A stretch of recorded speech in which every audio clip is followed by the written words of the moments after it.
I have the honor and privilege of introducing to some and presenting to others Dr. Stacey Tucci, who will present on the science of reading for deaf and hard of hearing learners. Dr. Tucci's experience parenting her deaf daughter forged the path for her work in the field of deaf education. Dr. Tucci received her bachelor's in early childhood education and special education, her master's in deaf education, and her doctorate in the education of students with exceptionalities, with a research focus on intervention studies for deaf and hard of hearing learners from Georgia State University. Dr. Tucci will talk about the science of reading, implications for deaf and hard of hearing learners. Please help me extend a warm welcome to the stage, Dr. Stacey Tucci.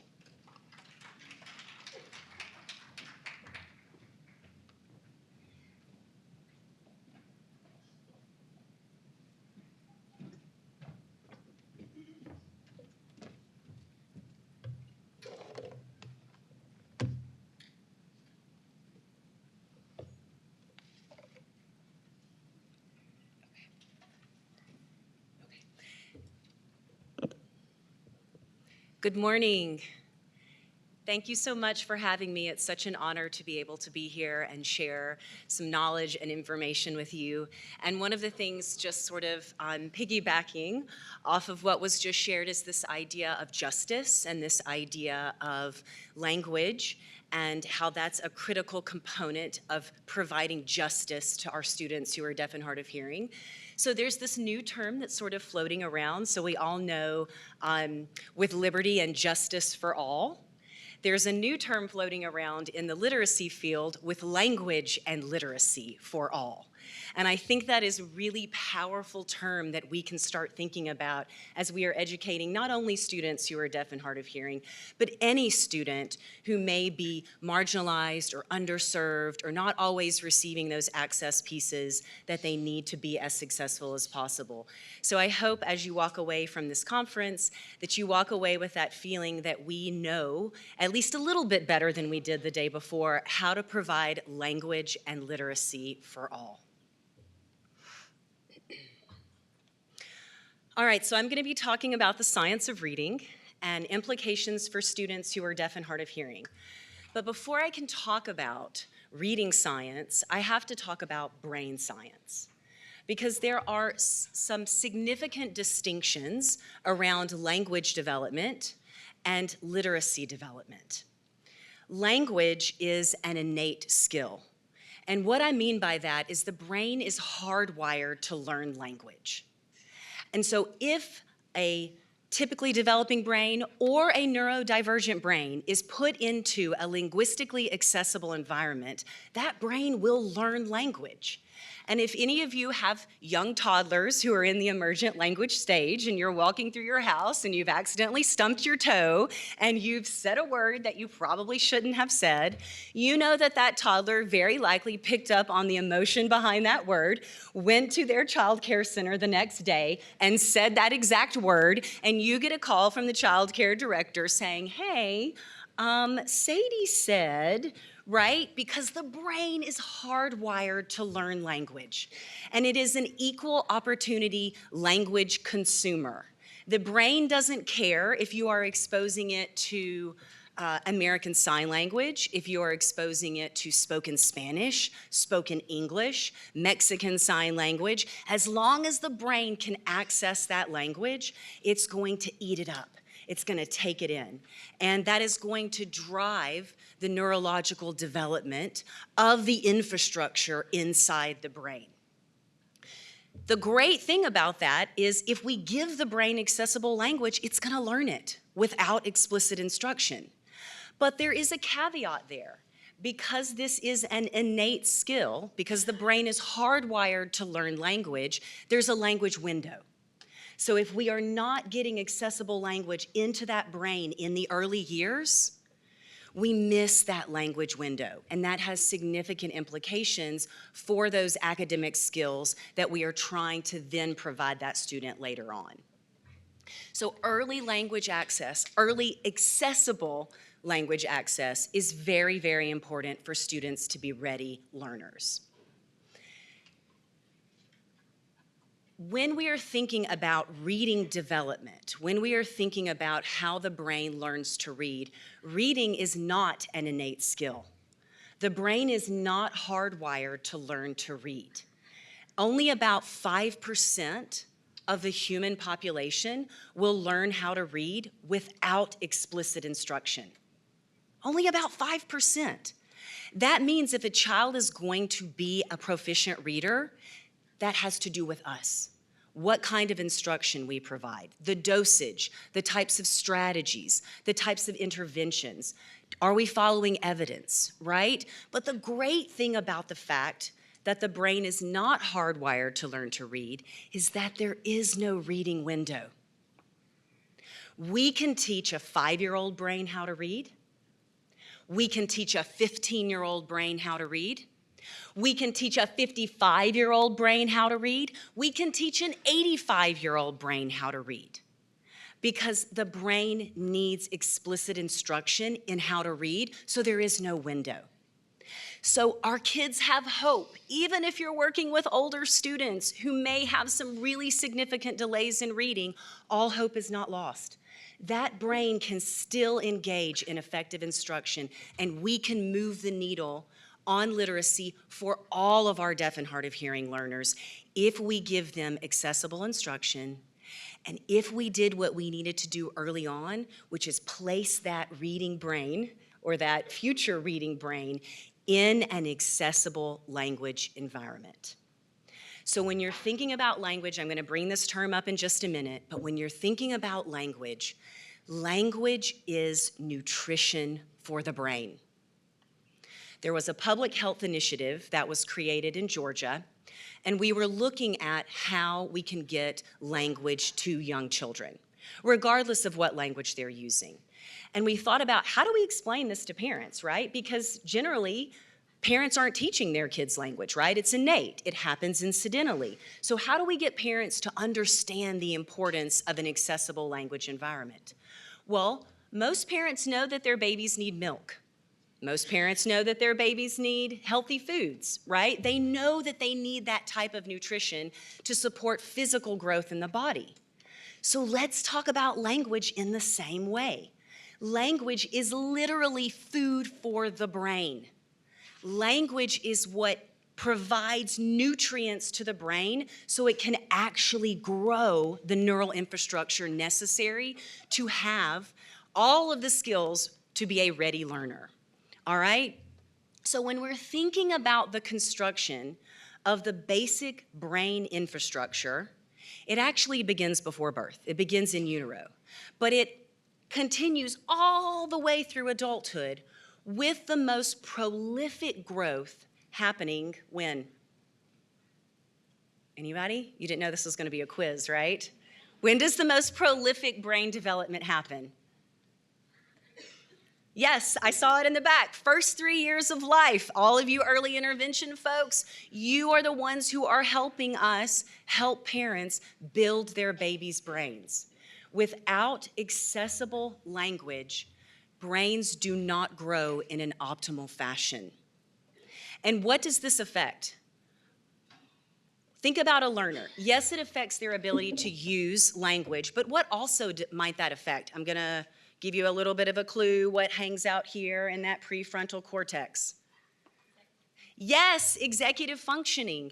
If your students cannot regulate their behavior, if your students cannot engage in sustained attention, specifically for those kids who are using a visual language, if they can't sustain their language, their attention long enough to see what you are assigning to them, how do they engage effectively in instruction? Right? So we need to provide our parents the information, the skills, and the empowerment they need to understand that language is food for the brain. And it doesn't care what language it's exposed to as long as it can eat it up. As long as it can access it, the brain will use that language to create neural infrastructure, to create neural synapses. What else drives brain development? What else drives brain development? Well, experience, sensory experiences, sight, vision, hearing, taste, smells, touch. But what helps us mediate or understand those sensory experiences? Communication. And communication is reciprocal. So we have this term around communication that we say serve and return. Serve and return. So when a parent serves language to a baby or a young child, they are expecting reciprocity. They are expecting that baby to volley, to return that serve of language. What happens if there's a disconnect between the parent's serve of language and the baby's return or lack of return back? What happens? Anybody want to take a gander? Yes, that's exactly right. She says parents stop. So there is a researcher. He's at the Marcus Autism Center in Atlanta. His name is Dr. Ami, A-M-I, Klin, K-L-I-N. And he talks about a study that was done with parents of children who are showing characteristics of autism or who have been diagnosed with autism. And there's this beautiful graph he shows where there's a line that shows parents' initiations of communication exchanges or language, and those parent communications, that line graph goes up, up, up, up, up, up, up, up, up. But then there's another line that shows the child's attempts at that response to that parent's communication. What do you think that line looks like? I'm kind of giving the answer away with my hands. Sorry, that's what happens when you're a TOD. So when the child's responses, when the parent is not receiving that reciprocity from the child, what do you think happens to that line graph? Yes, it hits an inflection point, and then boom, it goes straight down. And parents stop initiating communication exchanges with their child when they don't get that reciprocal return. How many of you have engaged in a conversation with your spouse and they're not talking back to you and you're like, hello, this is your turn. You're supposed to be saying something back to me right now, right? That is what human language is about. That is what communication is about. It's bidirectional. Come on, talk back to me, sign back to me. That is the motivating feature that keeps that volley of communication going back and forth and back and forth. And so without that return, we see parents not on purpose or intentionally choosing not to communicate with their babies, but they're not getting that motivating, that reciprocal response necessary to keep that volley going back and forth. All right, so we have to figure out, yes, how to get our parents to understand language nutrition, but we also have to teach them how to provide accessible language for their children. Because talking to a baby who is profoundly deaf is not providing that baby with accessible language, right? But a lot of our parents don't know ASL.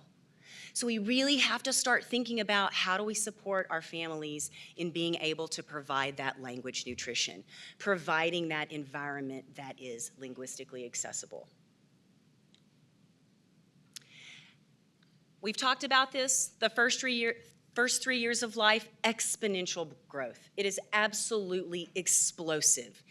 If a baby is in a linguistically accessible environment and they are accessing the minimum number of hours of language, and we actually know what it is, we know that the brain needs a minimum of 35 hours a week of accessible language. 35 hours a week of accessible language is what a baby's brain needs to grow in an optimal fashion. Well, if you divide that by 7 days, we're talking about 5 hours of accessible language a day.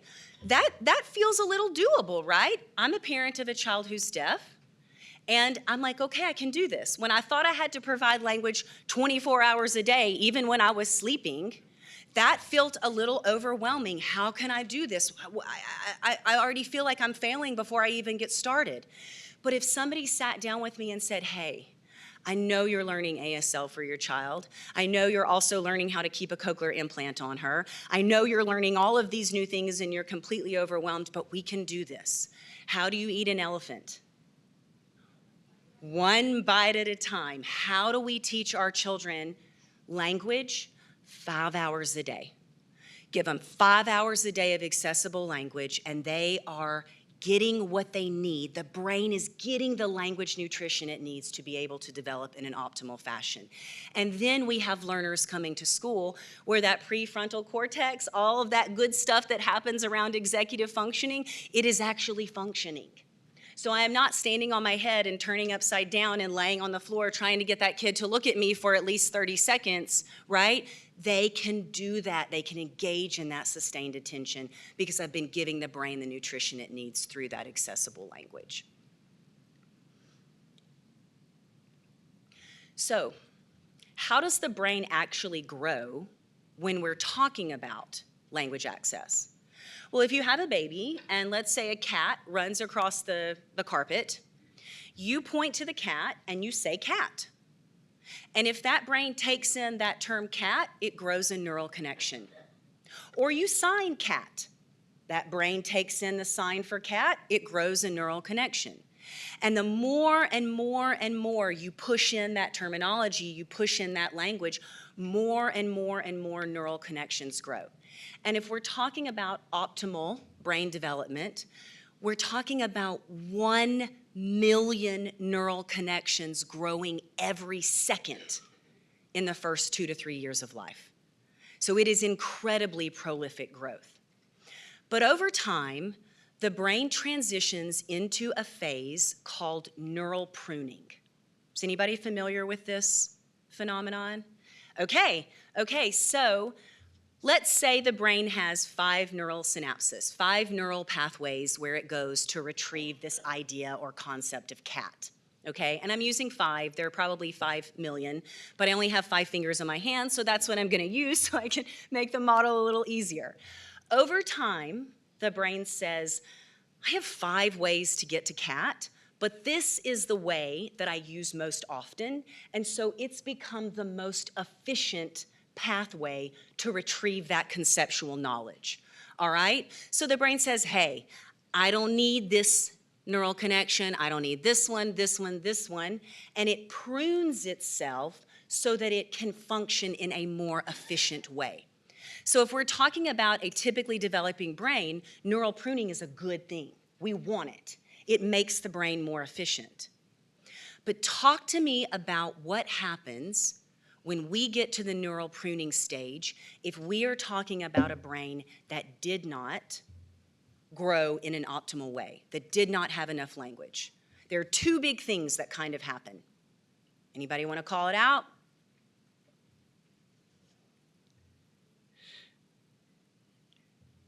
What was over here?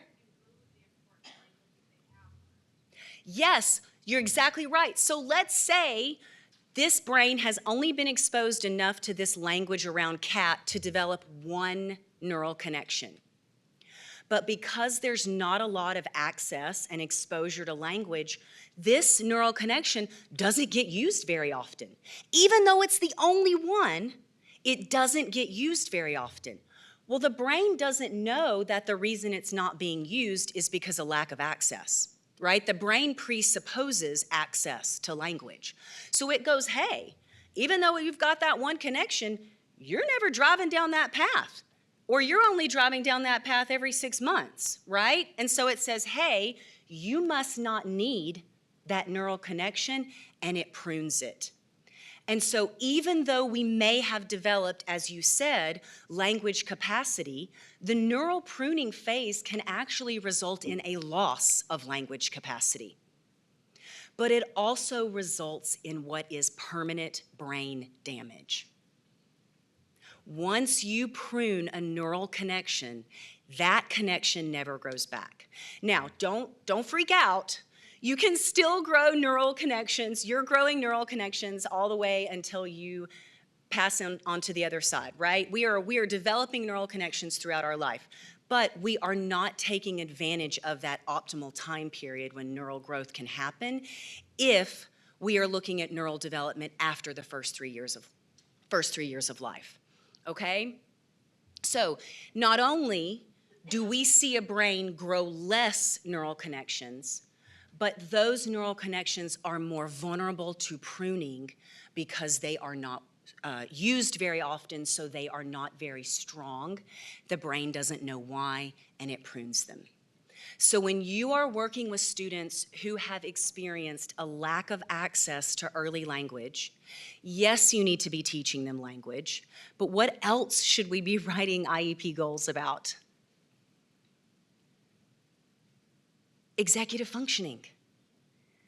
Executive functioning skills are necessary for children to use language to be learners. So we should not only be looking at how we are addressing those language needs, but we also have to be thinking about how we are addressing those brain-based needs around executive functioning. So we should be looking at sustained attention. We should be looking at behavioral regulation. We should be looking at an understanding of cause and effect, of language-based and behavioral responses. All of these things impact a child who has not accessed enough language in the early years. It's not enough to look at language, you also have to look at executive functioning. Okay? So in summary, when we're talking about early brain development, brain architecture is comprised of billions and billions, trillions and trillions of neural connections, but those connections are dependent on exposure to accessible language. These connections, they develop that infrastructure inside the brain, and that communication within the brain is what is necessary so that the brain can actually specialize. So how many of you have looked at MRI studies of students with dyslexia? Anybody familiar with the MRI studies around students with dyslexia? All right, I see some hand, I see a forced volunteered hand up in the back. So when we're looking at fMRI studies of typically developing brains reading print, a typically developing brain that is reading print proficiently, all of those brains light up in the same exact way. The areas that the brain specializes and uses when you are a proficient reader, it's the same across all brains. When we look at fMRI studies of students who have dyslexia, and this is why we know now that dyslexia is a brain-based disorder, children who are reading print who have dyslexia, their brains light up atypically.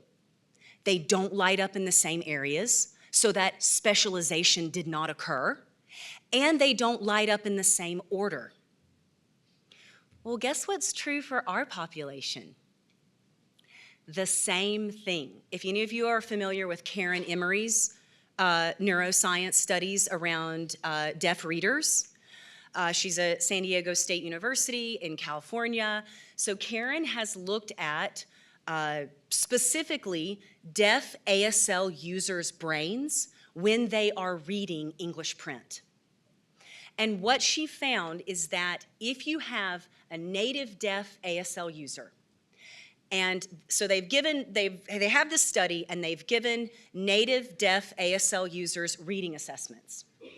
And they've used the scores on those reading assessments to group the deaf participants into a proficient reader category and a non-proficient reader category. And then they did fMRI scans on these participants' brains as they were reading. And what they found is that even deaf native users of ASL, when they are reading English print proficiently, their brains are lighting up in the same areas. The specialization for proficient word reading, reading words for meaning, it's the same. Even when we have readers who are using a visual language and translating between a visual language and a print language. For those native deaf ASL users who are not reading proficiently, their brains light up in an atypical fashion, not exactly like a brain that may have dyslexia, but similar in that scan shows an atypical processing of print. So what we know is that there's something about the way brains process print that is similar across all brains. That specialization is the same regardless of the language of instruction or languages of instruction. Now the onus is on us to figure out what is the appropriate instruction for this individual learner. Deaf and hard of hearing children can learn to read. They can be proficient readers. They can be proficient writers. If we give them language early, that's accessible. And if we provide them instruction in an accessible language that meets their unique needs. Deaf and hard of hearing kids can. They can, as long as we do the work to help them get there. All right, so I feel like I've kind of given you a sales pitch. And so we're gonna switch a little bit.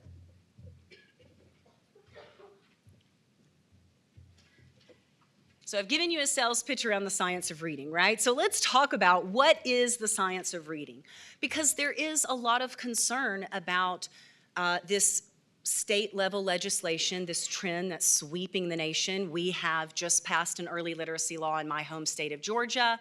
My little sister is a teacher in Alabama. They've passed an early literacy law. You guys have passed an early literacy law, and that's great. It's incredible that we are now intentionally addressing what we know is a literacy crisis in this country. But what does that mean for special populations? What does the science of reading look like for a child that doesn't access spoken phonology, right? So let's talk a little bit about what the science of reading is. It is essentially a body of research, full stop.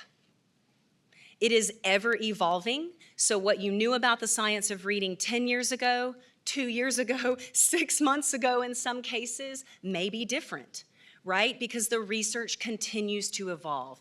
And as we start to work in partnership with neuroscientists, and as we start to look at fMRI studies, we start to figure out more and more and more what the science of reading is. But it is elusive because it is just that, a body of research. And that research is used to develop a framework around how we teach children to read. But what it is not, it's not a product. It's not a curriculum. It's not an intervention. It's not a 2-day training that you can go to. It's not a strategy, a set of strategies that you can purchase off of the internet. It's not a thing that I can just give a teacher and say, go, do this. It's a framework that builds out the skills that are necessary for a brain to become a reading brain, for a brain to become a proficient brain. And that's why I think it has been elusive for us in education to kind of figure out, how do we do this? And how do we make this work for diverse learners? So the science of reading is essentially based on the National Reading Panel's Big Five. This has been around for decades. Are you guys familiar with the Big Five? Some of you may be, some of you may not. So take a look at these components. Talk to me about what's problematic about some of these components, when we're talking about students who are deaf and hard of hearing. You're exactly right.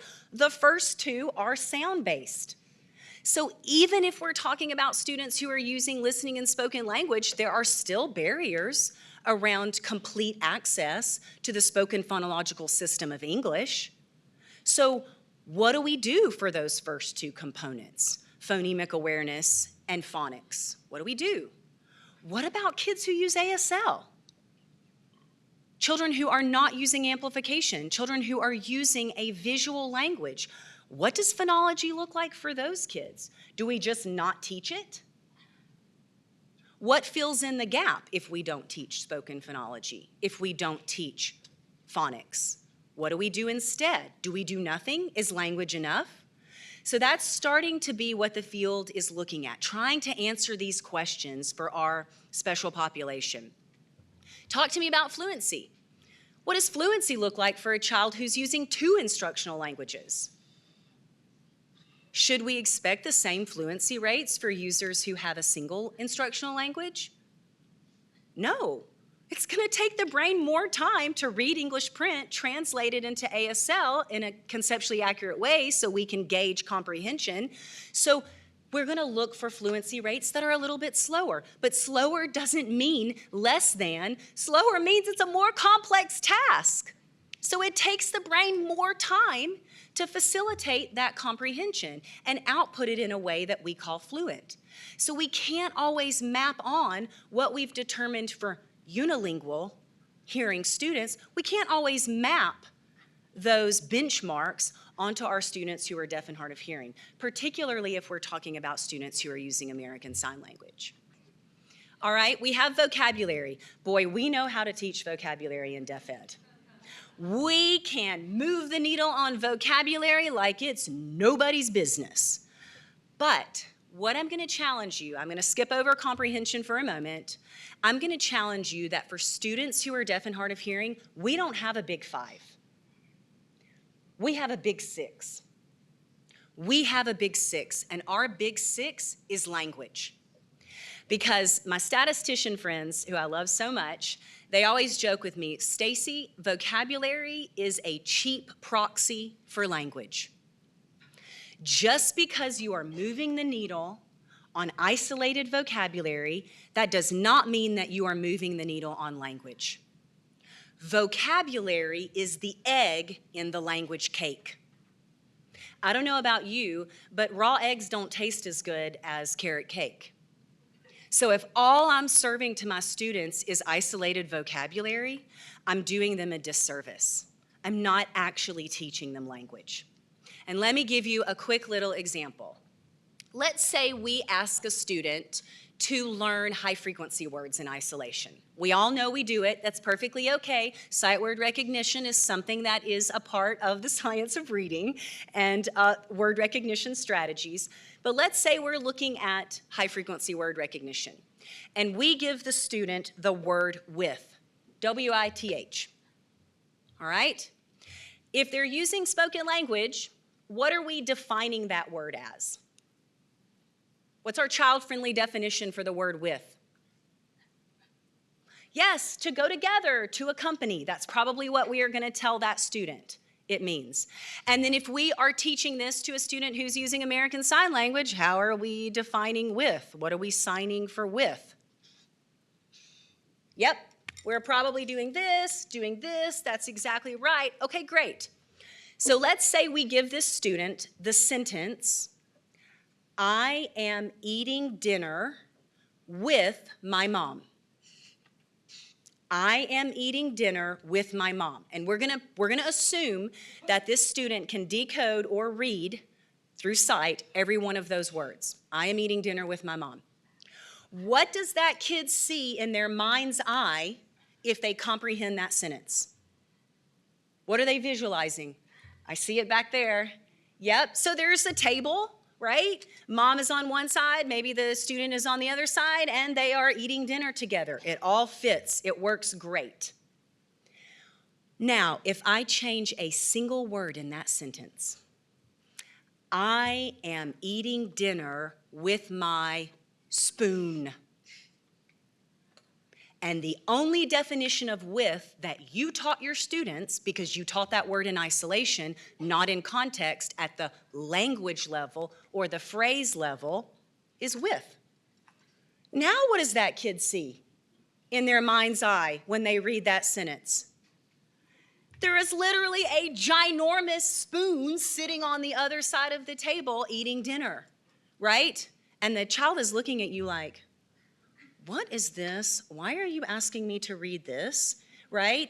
And they either internalize, I have no idea what this is, and because it makes me not feel good because I don't know what this is, I don't want to do it anymore. Because guys used to, there was a big 6 in the National Reading Panel for reading skills. It was motivation, and they took it out because no one really knows how to teach motivation in an explicit manner, all right? It is elusive, but what I would suggest to you is motivation comes from success. When we set deaf and hard of hearing children up for success when it comes to reading, that success motivates them to keep reading. When we set them up for failure, and that's not an accusation, that's just a statement, when we set them up for failure with inaccessible or ineffective instruction, that failure demotivates them from reading. So it's on us. Whether these kids become proficient readers or not, it's on us. So when we are thinking about the Big Five, I beg you to please add in that Big Six and understand that vocabulary is not language.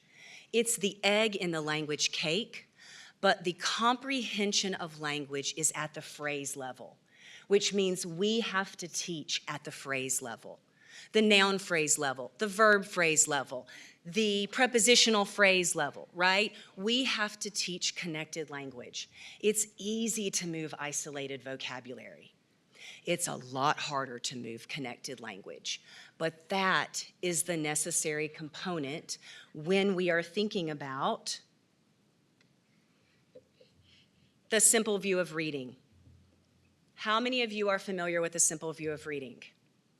Yes, okay, so it has been around for a long time. And what this says is there are two major domains, skill domains, that children have to master if they're going to become proficient readers. So look at that first equation. Look at that first equation.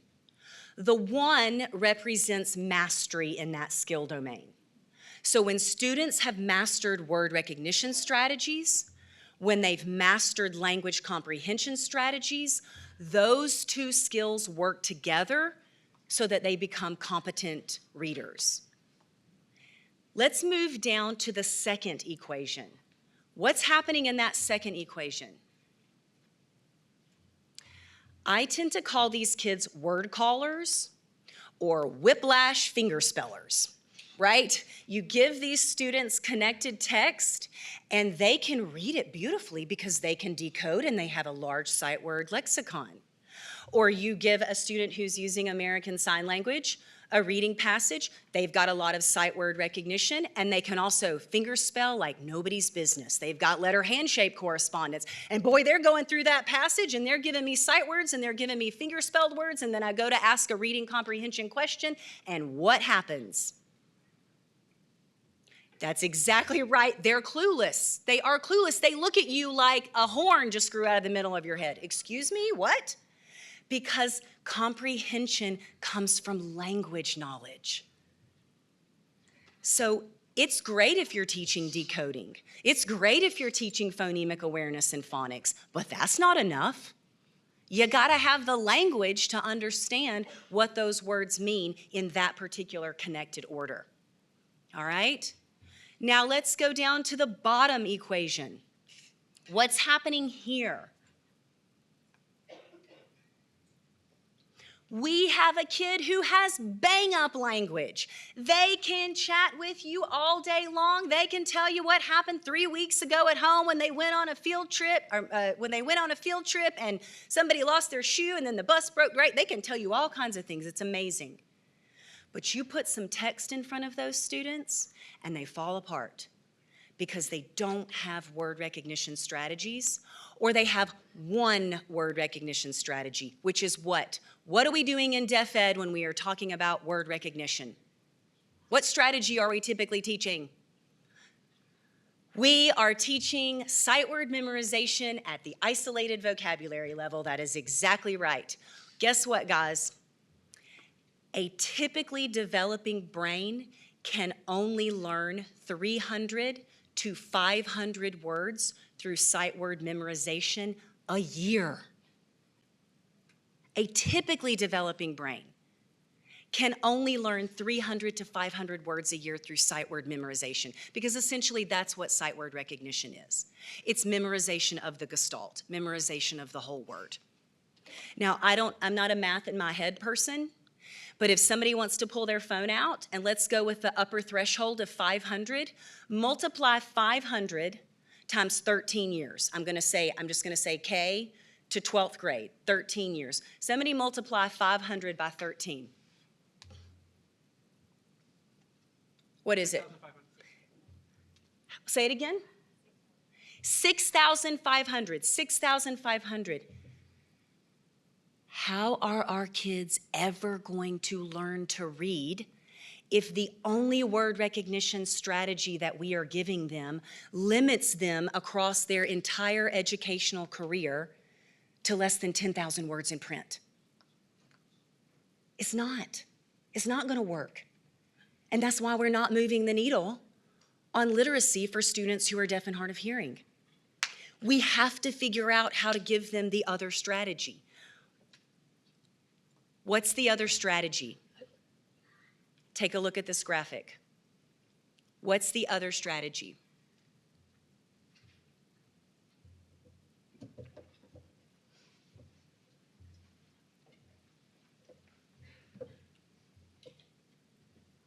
It's decoding.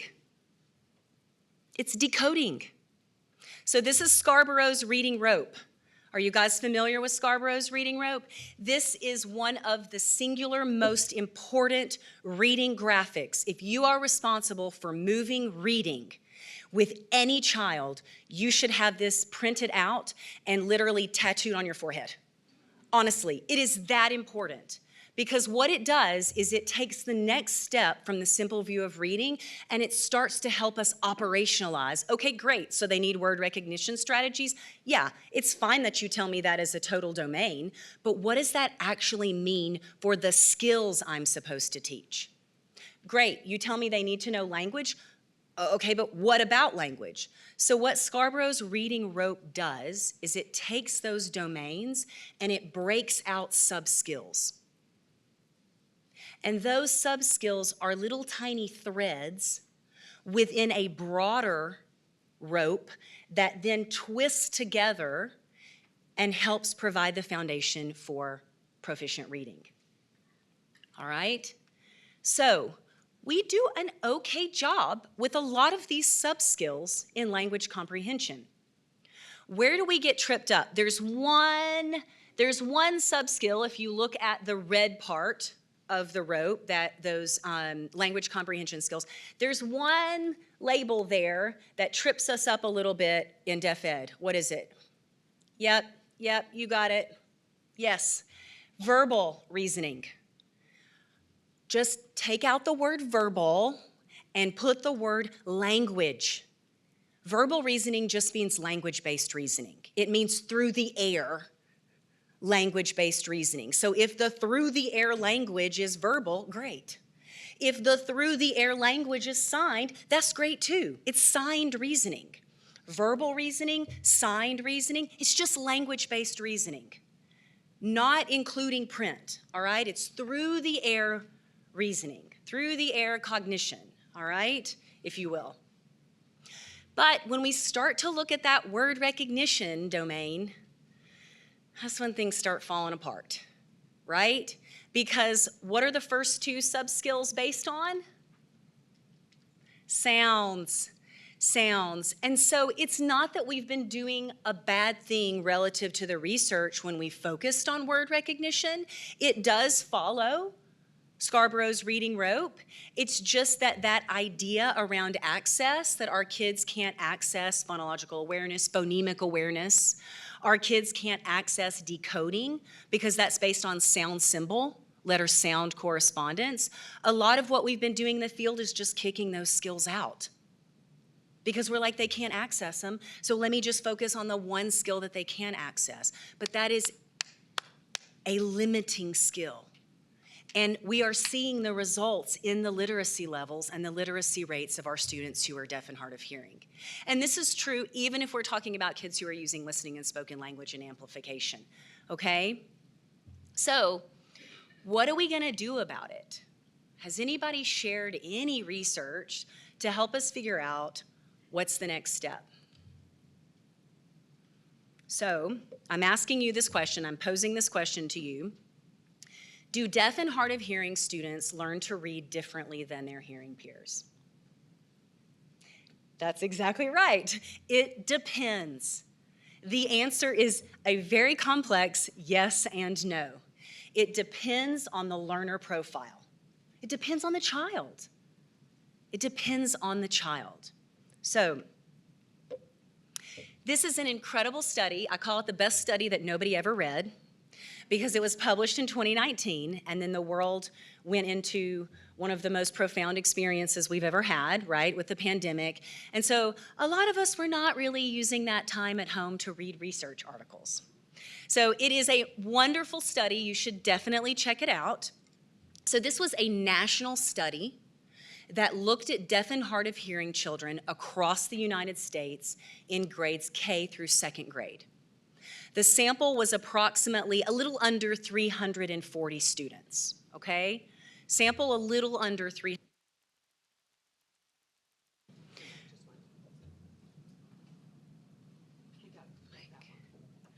Okay. Oh, that is it? Oh, it's back. Okay. Don't make me hold a mic. I'm gonna punch myself in the face with it because I can't make my hands not stop moving. All right. So what this study did is it looked at students deaf and hard of hearing all over the United States in every conceivable classroom placement you could think of. So these were kids at state schools for the deaf. These were children in self-contained classrooms, children who were in inclusion classrooms, children who were served by full-time TODs, children who were served by interpreters, children who were served by itinerant TODs, the whole shebang, they're all in this sample. And what the researchers found is that there are 3 main learner profiles in deaf ed when we are thinking about the instructional languages that the children are using. So when I talk through these learner profiles, please know that there may be other languages going on, perhaps spoken Spanish in the home, for example. Because that language is not being used as an instructional language in the classroom, those languages are not included in these learner profiles, okay? Now, this is going to evolve. This is an initial study. I already know the kids in the middle are going to end up splitting out into 2 separate learner profiles, okay? And we're going to talk through it in just a second.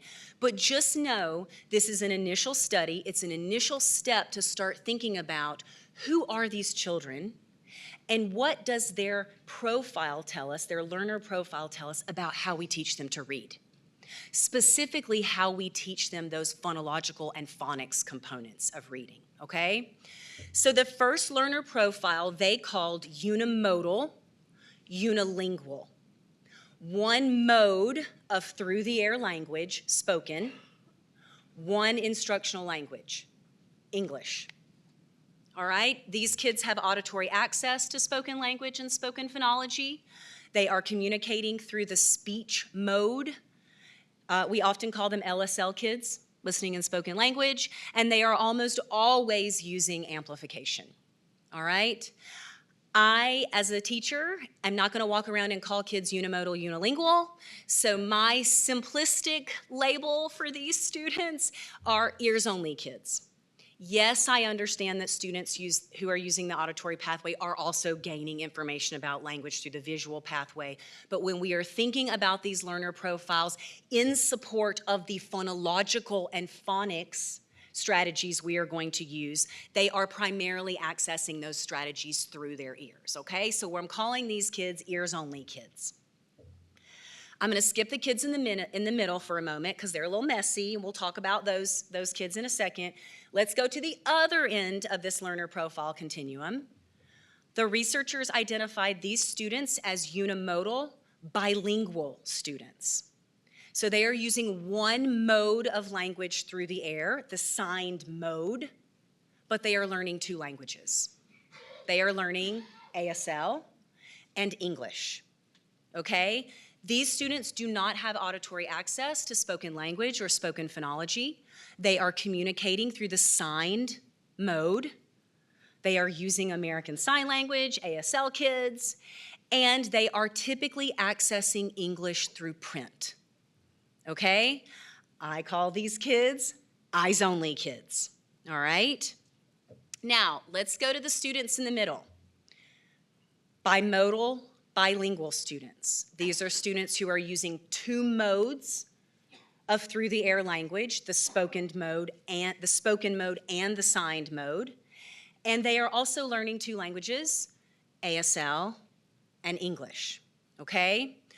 But there are really 2 subsets within this learner profile, all right? The first subset is far more rare. In fact, I call them magical unicorns because I can't really say that I've met more than maybe one or two in my entire 23 years in deaf ed. These are students who are true bilingual, bimodal kids who are using language separation. So they are using hands down spoken English, voice off ASL. All right, so true bilingual, bimodal users, language separation is happening. We are talking about equity of use between the two languages. We are talking about real ASL, all right? We are talking about real spoken language, spoken English. We're not talking about the use of those languages simultaneously, okay? So true language separation. Magical unicorn kids. Don't really see a lot of those kids out there in the world, okay? Then the second subset of this learner profile, those are the children that we see most often. Anybody want to take a gander at who they are? Yep, so these kids are what we used to call simultaneous communication kids. We might, SimCom kids, we might also be calling them TC or total communication kids. But essentially, that's really facilitating a myth about the use of languages, all right? Because the brain cannot process two languages simultaneously. Even if you are an amazing bilingual user, there is still a period, even if it's a 1/10 of a millisecond, there is still a period within the brain that a transition happens between ASL and spoken English. So the brain does not process two languages simultaneously. So simultaneous communication is sort of we kind of need to get rid of that. We sort of need to kick it to the curb. And really what we're doing most often, not 100% because there's really nothing 100% in human population studies, right? What we are really doing when we are talking about simultaneous communication is most often the lead language is the spoken language. That's the majority language. And we are supporting access to that majority, that spoken language, through a tagging of ASL signs or ASL constructs, okay? And so essentially, what we are doing is sign-supported English, all right? And that's where a lot of the kids in this learner profile live, all right? And there's a lot to talk about, to unpack with these learner profiles, because a lot of what these learner profiles are really telling us is the artifact of exposure to language, not for the kids in the middle, because they've been exposed to two languages, and oftentimes the initial language that they were exposed to was probably a spoken language along with amplification. A lot of what we're seeing in this middle learner profile is the result of exposure to language. It's an artifact of exposure. It may not be exactly their correct profile. Does that make sense? All right, so I call these students eyes and ears students. So we have these three main learner profiles, all right? As this research line evolves, we're gonna get more and more and more and more nuanced around these learner profiles, but this is a great place to start. So what these researchers wanted to know is, what do these learner profiles tell us about phonology and phonics? And they focused primarily on phonology in this study. So what do you think for the eyes and ears kids? Are we going to be using the traditional sound-based approach to phonology, or is there something qualitatively different going to happen for these students? Yep, we're going to use a sound-based approach, but there are going to be differences in how those kids access that sound-based approach, right? We need to know what their audiogram looks like. We need to lay that audiogram over the speech banana and figure out what spoken phonemes are going to be problematic when I teach letter-sound correspondence, and then they use that letter-sound correspondence to read words in English print. So there are going to be some differences for ears-only kids when it comes to phonological instruction, but it is going to look more similar to the traditional approach. What about these kids? What does phonology look like for these kids? Do they even use phonology? All right. So the researchers got really, really lucky. It was like the research angels came down from heaven, because when they grouped these students in these learner profiles, they had almost exactly the same number of students in every profile. About 133 students were in each learner profile group. So they gave the students subtests from the Woodcock-Johnson. All right, so they gave letter word ID from WJ, they gave passage comprehension, and fluency. All right, so they gave these 3 subtests from the Woodcock-Johnson. Look at the scores between these 2 learner profiles on these subtests. Yes, there is no statistically significant difference between the eyes and ears kids and the eyes only kids. And not only is there not a statistically significant difference, they're performing relatively well. Because if you know stats, anything that's a 0.5 or higher means there was an effect. And the closer you get to 1, the greater the effect.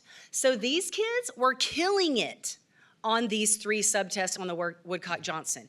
So not only do we have equal numbers in these learner profile cohorts, but we have equal performance at the beginning of this research. All right, super cool. This rarely happens. So they said, all right, now we've got equivalent groups. Let's look at phonology. So they gave a phonological assessment through a visual phonological approach. And when we're talking about visual phonology, we mean fingerspelling. We are leveraging the phonology of fingerspelling. This is an honor to the child's first language.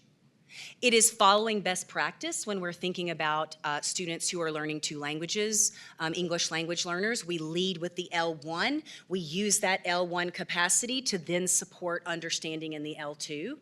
So they assessed these students using what's called the SCHICK, S-C-H-I-C-K,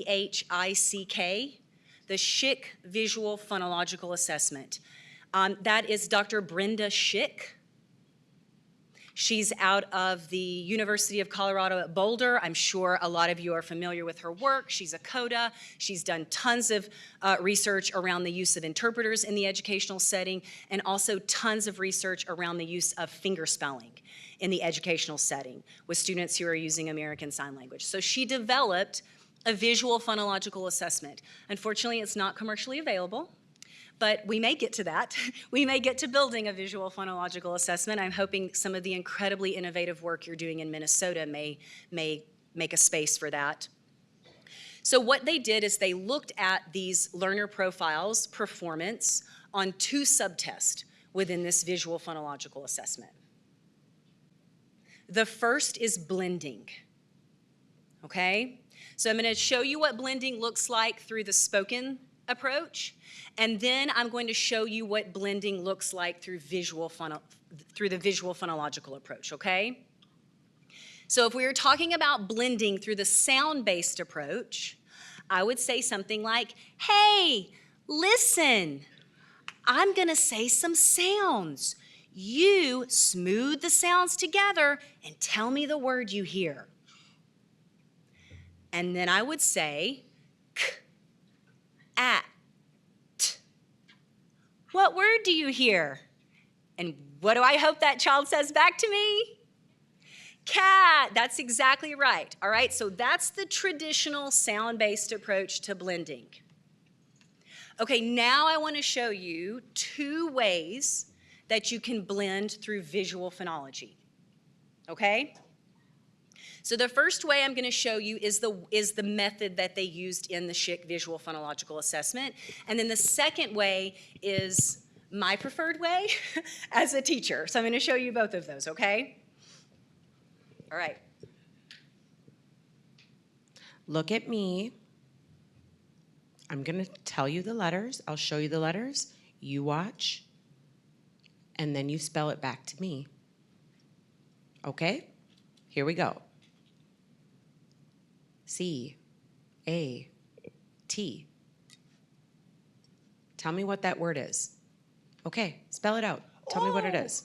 Yes, okay, sorry. I'm always in trouble with the interpreters. All right, so I saw a lot of people give me cat through finger spelling. Yes, that is the response I'm looking for. But I saw other people give me cat as the sign. Well, first off, if I do this and the kid gives me the sign for cat, I'm gonna fall on the floor and say, hallelujah, right? Because they have finger spelling sign chain in their cognitive lexicon. Holy moly, that's amazing, right? I want to develop an internal lexicon for my kids who are using ASL that's not just signs. Yes, they need a sign lexicon. But what is the only component of ASL that maps directly onto English print? It's finger spelling. So if you are teaching vocabulary to your students using ASL and you are only building a vocabulary lexicon through sign, you're only doing half the work. You have to be building a finger spelling lexicon in addition to the sign lexicon, because the finger spelling is how we're going to decode English print. We're going to use it as a word recognition strategy. We're going to fade it over time, but that is the key to giving deaf ASL users a word recognition strategy in addition to sight word memorization. We're going to leverage that visual phonology of finger spelling to build a strategy that allows kids to use their finger spelling lexicon to decode words in English print. All right, so initially what I am looking at, what I am wanting the student to give back to me, when you are thinking phonology for deaf students, when you are thinking visual phonology, you're thinking finger spelling. Finger spelling, finger spelling, finger spelling. Now, if the kid gives me cat, awesome. Because, if the kid gives me the finger spelling for cat and they chain it to the sign for cat, that's my decoding chain. That's my decoding chain, and now I know it they know it in the L1, so I teach them letter hand shape correspondence. They apply that symbol letter, right, that finger spelling, hand shape, letter correspondence. They apply that to English print, and they can use that chain as a decoding strategy. I don't know if we'll get to that this afternoon or in this presentation, because I always put too much in the presentation, but so that's how they did blending through visual phonology. When I am teaching this approach to students who are using ASL, I do something like this.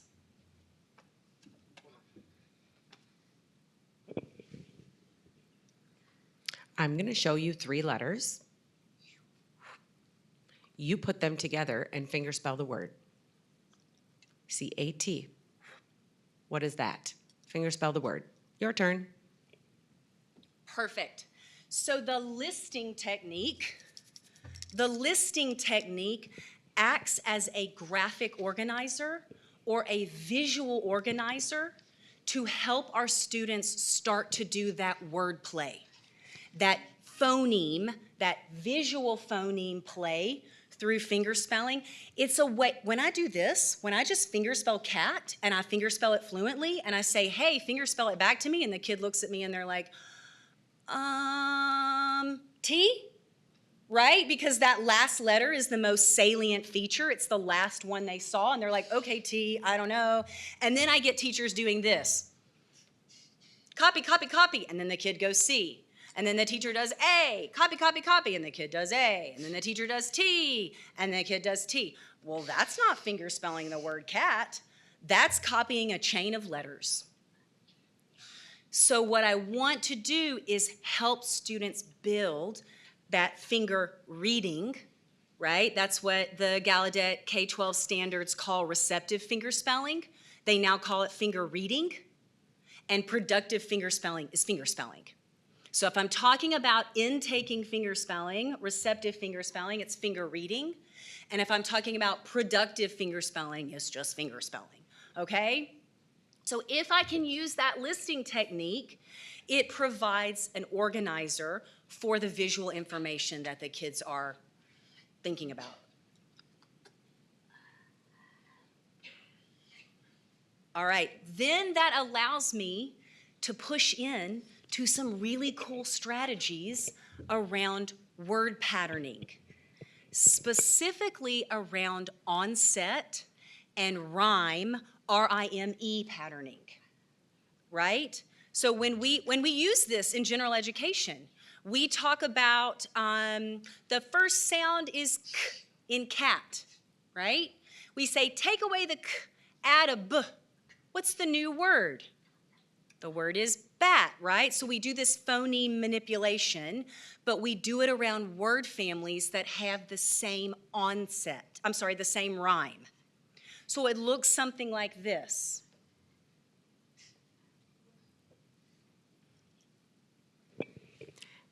C-A-T. First letter is C.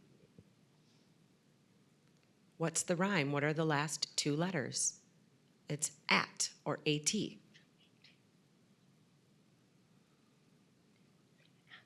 So if we take away the C and add B, what word do we have now? We have bat. What if we replace it with an M? What do we have? What if we put TH there instead? Wow. Right? So when we start to teach fingerspelling, first we're teaching it through a more isolated visual phoneme representation.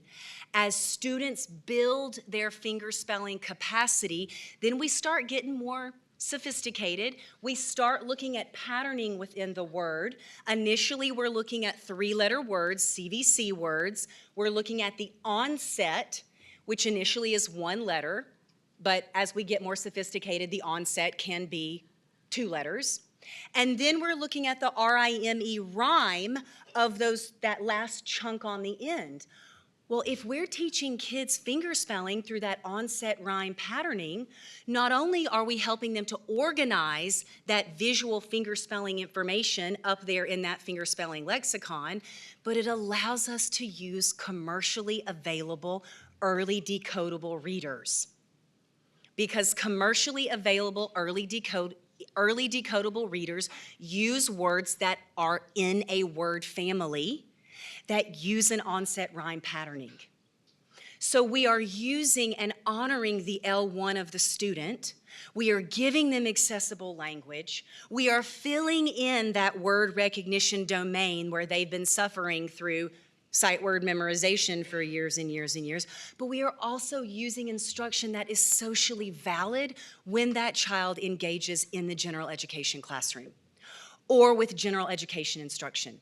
Because the same decodable reader that this student with typical hearing is using is the one that my student who's deaf or hard of hearing is using.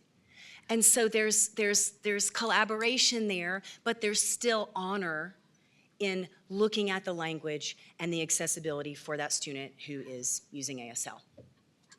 All right, so then the researchers looked at elision. And I've kind of already previewed that. But if we're talking about elision, that is phoneme or sound manipulation. So if we are doing that through the sound-based approach, it would sound something like this. Listen, the word is cat.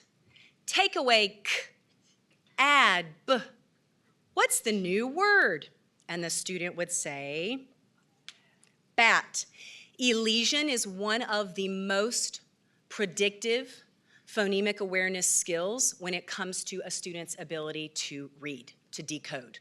It's one of the things that we look at, particularly when we start to look at phonics and print is there. Phoneme manipulation is really, really important. So if we are doing that through fingerspelling,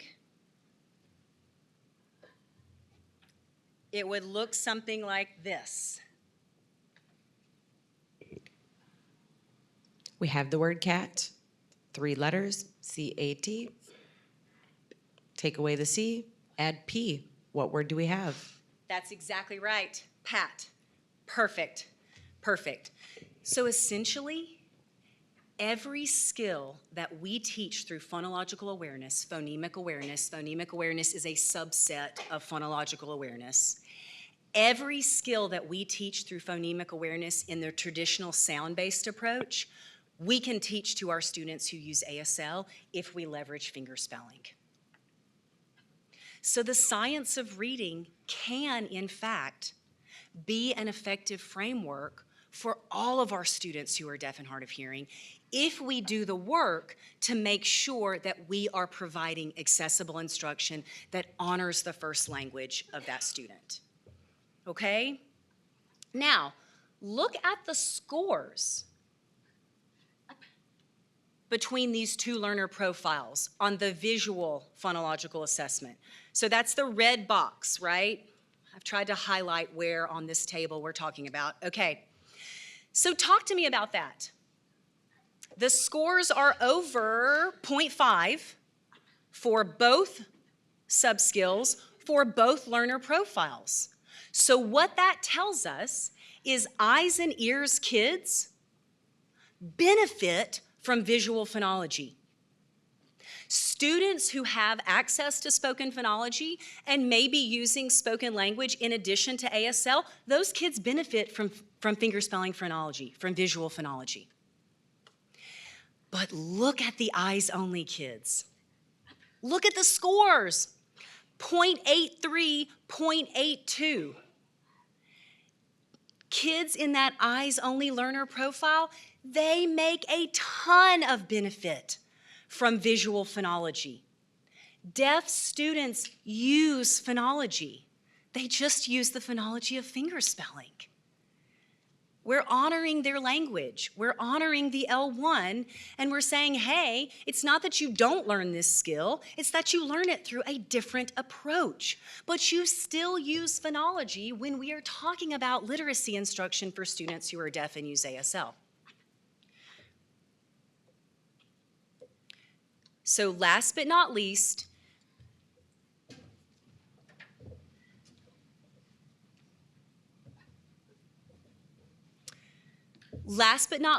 they did not give the spoken phonological assessment to our students who use American Sign Language, okay? They did give those subtests through spoken phonology to the eyes and the ears students. Look at their scores. What this study tells us is that if you are working with students who are eyes and ears students, so bilingual, bimodal students, what we know is that those students benefit from two approaches to phonology. They benefit from a visual phonological approach that leverages fingerspelling, and they benefit from a spoken phonological approach. However, as a group, right, because this is a group design here, as a group, eyes and ears kids benefit more from spoken phonology than they do from visual phonology. As a group. Remember, there are going to be individual differences inside that group. And I do believe that there are probably some ASL kids hanging out in that sign-supported English or that eyes and ears learner profile, right? And those kids who are really ASL kids but are sort of misprofiled, if you will, are probably driving up those ASL scores, those visual phonological scores within this study, okay? So if you are working with students and you don't know exactly what their primary instructional language is, they are bilingual, bimodal, you should be giving them access to both phonological approaches. You should be giving them access to instruction through visual phonology, and you should be giving them access to instruction through spoken phonology. Let the data tell you which approach is primary for individual students. All right? The research tells us as a group, these kids benefit from both, but their primary or most beneficial approach is spoken phonology. But those scores are too high on visual phonology to say that you shouldn't be giving visual phonology to these kids. The data should tell you, you got to provide equitable instruction in both approaches, otherwise we get back into that artifact of exposure space. If you provide equitable instruction in these two approaches, the data will tell you which one is primary for the individual learner, okay? The other incredible thing that this tells us is look at how much eyes and ears kids benefit from spoken phonology, that 0.84, 0.83, and then look at how much eyes-only kids benefit from visual phonology, 0.83, 0.82. So this also tells us that visual phonology, fingerspelling phonology, carries as much weight, right? It holds as much space in this literacy instructional package as spoken phonology does for kids who are using a sound-based approach. So there's way more similarity in the way that we are teaching students who are deaf and hard of hearing than there is difference. It's about the approach and the pathway to access, right? Okay, time check. Okay, so I have about 15 minutes. Okay. So maybe, let's see what's next. Maybe this is a good spot to break and have a little bit of discussion, right? Let's talk a little bit about how you're putting this together. Does anybody have, well, actually, we'll do this. I'll do a little bit of questioning about some visual phonological strategies relative to sound-based phonological strategies. Because what we're starting to also understand with students who are using visual phonology is while we can teach all of the skills in sound-based phonology through visual phonology, the developmental sequence may be different for students who are using visual phonology than students who are using sound-based phonology. So let me give an example. Generally, when we are thinking about sound-based phonological awareness, what is the initial skill that we are typically teaching young students? Phonological awareness, what's like generally the first phonological awareness skill that we teach young students who are using the sound-based approach? Ooh, not quite. Okay, phonological awareness means there's no print present. So when we are doing sound play, if you will, with young students, what's the initial, we almost always lead with this skill through phonological awareness. Rhyming or syllable segmentation, yes, syllable segmentation. So generally rhyming and syllable segmentation are our early foundational skills through spoken phonology. So I'm going to use syllable segmentation because I already came up with a model for it, okay? So if we are segmenting the word dinner, D-I-N-N-E-R, if we are segmenting that at the syllable level through the sound-based approach, somebody tell me how many word parts, how many syllables, and tell me what the rule is around how you break up that word.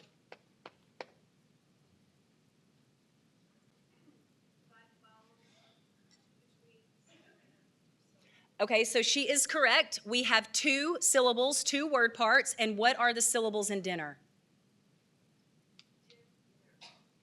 Yes, okay, and spell them for me. Spell the syllables in dinner. D-I-N-N-E-R. Okay, through the sound-based approach, there are 2 syllables in dinner, and the rule for the sound-based approach is if there are double consonants in the word, the syllabic break happens between the double consonant. So if we are talking about segmenting at the syllable level for the word dinner through spoken language approach, the segmentation rule is you break between the double N, the double consonants. So it's 2 word parts, 2 syllables, and it's D-I-N-N-E-R. All right, that's the rule. The syllabic break happens between the 2 consonants. All right, now, I already saw someone answer the question to finger spelling. So I'm gonna ask it though. If you are chunking, so syllable segmentation, the terminology I would use with ASL kids is fingerspell chunking. It's essentially syllable segmentation as well, but the terminology we're using through ASL is fingerspell chunking, all right? So if we're gonna chunk at the syllable level the word dinner through visual phonology, what are the chunks? Spell them for me. And then tell me the rule. Yes, and I saw it here too. So there are 3 chunks, there are 3 word parts, And those word parts are spelled D-I-N-N-E-R.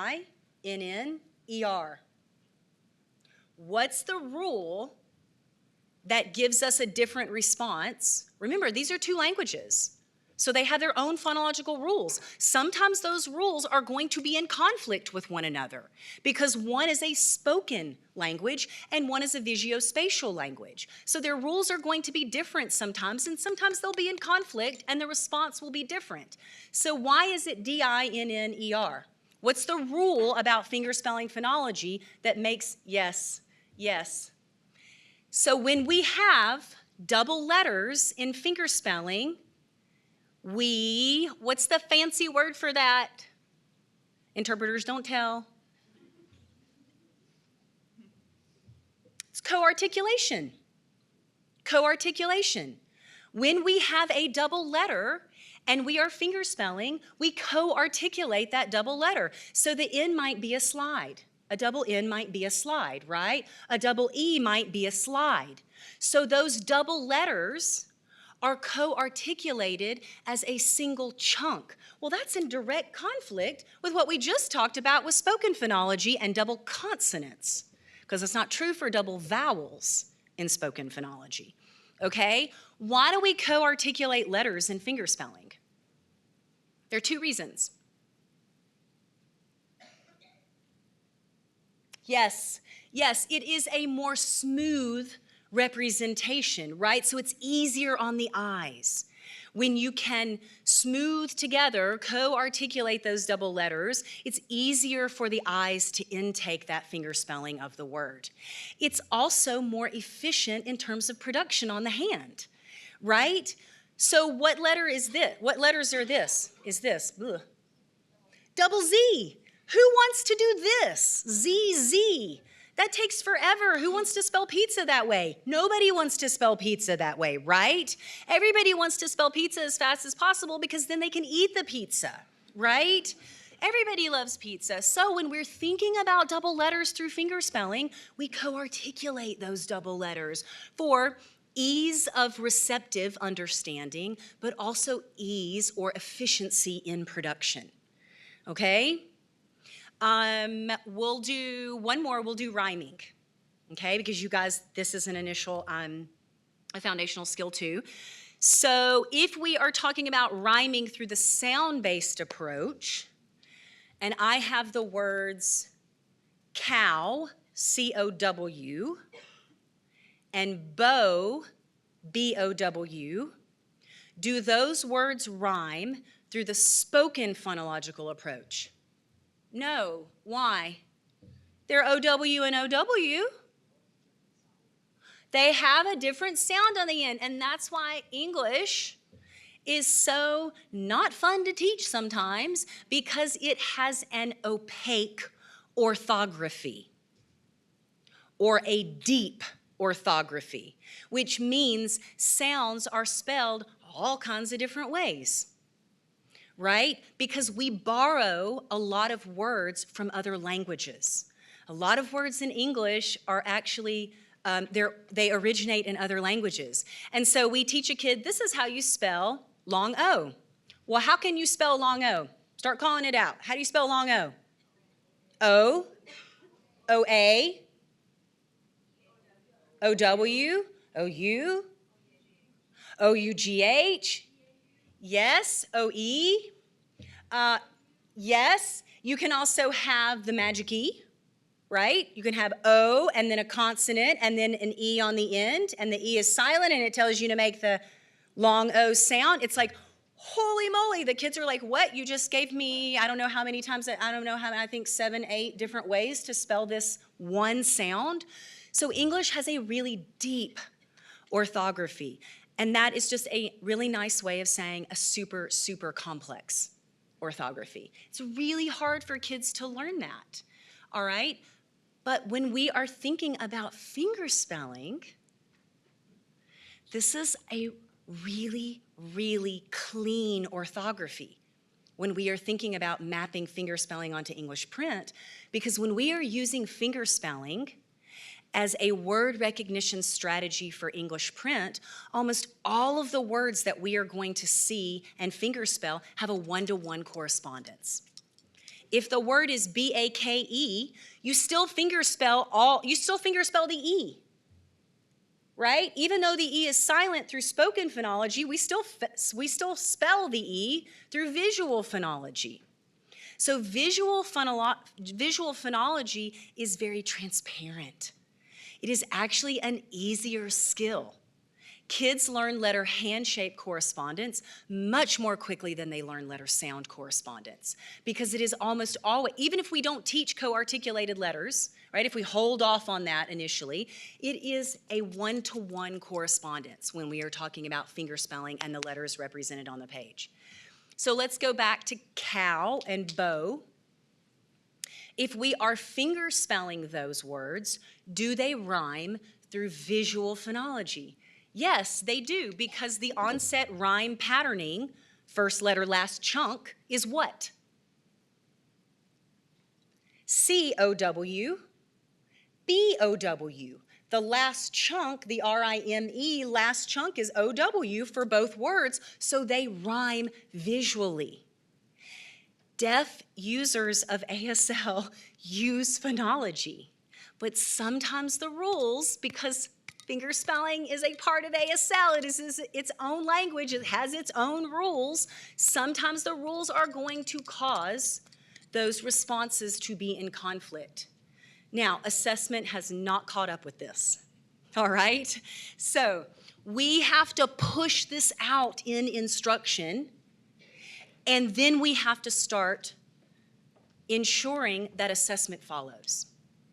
Because when that deaf child takes that summative assessment at the end of the 3rd grade and it asks them phonological awareness questions, and we've been teaching visual phonology, they're going to answer some of those questions correctly through their phonological approach, but they're going to be wrong on the assessment.